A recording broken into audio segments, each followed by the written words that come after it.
Buenos días, Daniel Rosas, de Grupo Radio Centro. Presidente, sobre esto que informan, sobre este caso de campaña negra que nos presentan el día de hoy, quiero preguntarles si, o que quede claro para la gente, si una vez que se presente esta denuncia y todavía es que no se ha dado todavía la reforma que nos están planteando el día de hoy, si podría haber o qué efectos podría haber para estas personas a las que se les va a denunciar o sencillamente se está quedando como el ejemplo de lo que ya no se debe hacer, por un lado, y por el otro lado, a la secretaria de Gobernación, cuando era ministra, licenciada Sánchez, alguna vez tuvimos oportunidad de platicar y me decía que la ley no debe aplicarse a rajatabla.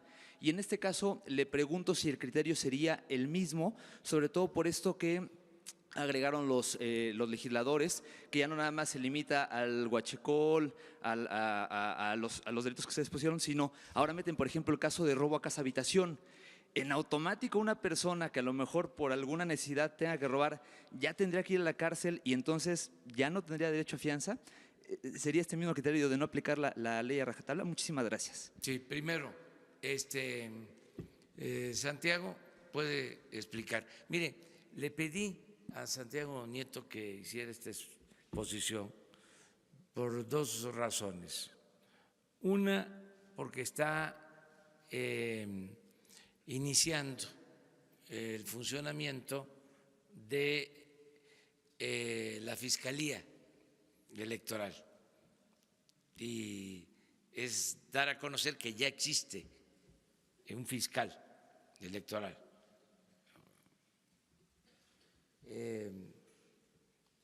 Para atender estos delitos, presuntos delitos.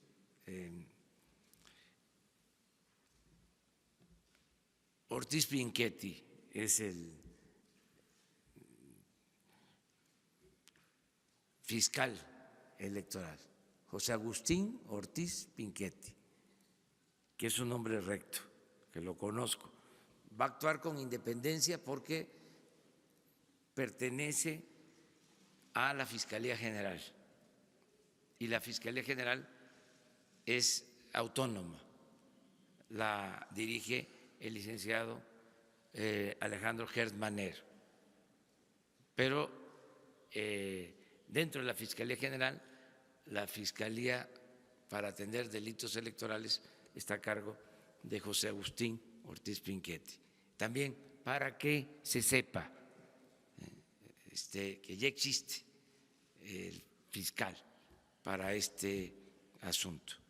Lo otro por lo que quisimos dar a conocer este caso es también para hacerle un reconocimiento a Santiago Nieto, que por hacer una denuncia en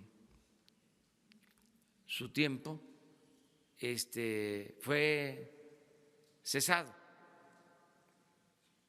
Entonces eso es una reivindicación pública. Por eso le pedí que estuviera aquí. Acerca de si procede o no procede o si es nada más un asunto testimonial, sí existe, desde luego, sanción.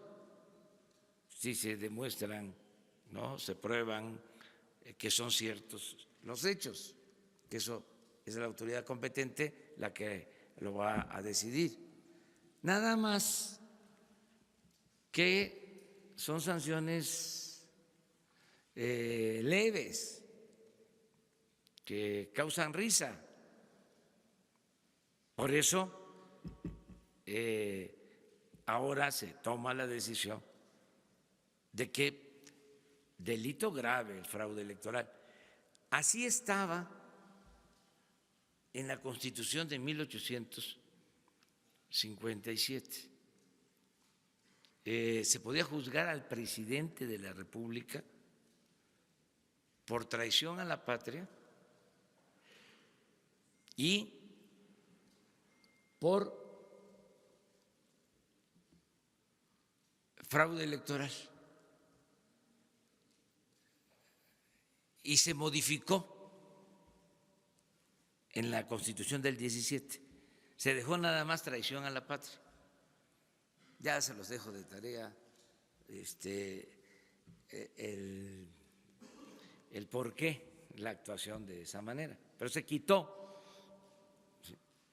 Ahora, lo que queremos en la reforma al 108 constitucional, que en aquel entonces era el artículo 103, es que el presidente sea juzgado por delito electoral y por corrupción, porque el artículo 108 no contempla que el presidente de la República en funciones pueda ser juzgado por corrupción ni por delitos electorales. Entonces, la reforma que se está proponiendo es, en el caso de corrupción, que no haya impunidad. Entonces, esto es el marco nuevo para la cuarta transformación. Entonces, no sé si, Santiago, quieras aclarar sobre qué corresponde ahora con este marco jurídico. Con su venia, presidente. Sí, en este momento la legislación prevé en el artículo 7, fracción 21, una penalidad de 6 meses a 3 años de prisión por hacer contrataciones sin formar parte del padrón de proveedores del Instituto Nacional Electoral. El artículo 15 establece una penalidad más alta, relacionada con 5 a 15 años de prisión. Sin embargo, lo cierto es que con el sistema procesal acusatorio y en virtud de que los delitos no ameritan prisión preventiva oficiosa, cualquier averiguación previa abierta en el sistema tradicional implicaría que no habría libertad bajo fianza, que habría libertad bajo fianza de manera automática, y por otro lado en el sistema procesal penal acusatorio esto implica que no hay prisión preventiva oficiosa y desarrollarían el proceso en libertad. Esto tiene una connotación relevante. Si el asunto se judicializa y se determina la responsabilidad penal, podría terminar en un procedimiento abreviado, aceptando la culpabilidad sin que hubiera prisión, podría terminar con una suspensión condicional del proceso o con un acuerdo reparatorio en términos económicos sin que hubiera prisión a la persona que cometió una conducta delictiva en los ámbitos de la materia electoral. Como ha dicho el presidente de la República, realmente los delitos electorales estaban constituidos para efecto de que no hubiera responsabilidad hacia la clase política que cometía este tipo de irregularidades. Es cuanto, presidente. Gracias, presidente. Muchas gracias. Yo siempre, bueno, no es que yo haya pensado, sino así es, que los juzgadores son creadores de normas también, porque crean la norma cuando realizan una norma particular, cuando realizan un juzgamiento. Entonces, en todos los casos, el juez deberá, obviamente, seguir el debido proceso y la garantía de audiencia. Entonces, es muy importante, ahora en la reforma constitucional se contemplan algunas conductas que antes no tenían prisión preventiva oficiosa, hoy sí las tienen, como es el caso del robo a casa habitación. Si a mí me preguntan si yo lo hubiera llevado a nivel constitucional el robo a casa habitación, probablemente yo no hubiera sido de las personas que estaría a favor de que esta conducta se elevara a rango constitucional. Sin embargo, el Congreso y el constituyente permanente así lo consideró. Por otra parte, en cada uno de los casos, y yo te podría decir y adelantar, en cada uno de los casos hay una ponderación de derechos por parte del juez. Por supuesto que la ley no se puede aplicar a rajatabla, hay casos concretos, hay todo un sistema probatorio, hay un debido proceso, hay garantías de audiencia, y tomándote en consideración todo esto, el acervo probatorio y todo, tiene que resolver el juez, y siempre respetando los derechos humanos por encima de cualquier situación, porque así lo mandata la propia Constitución. Gracias.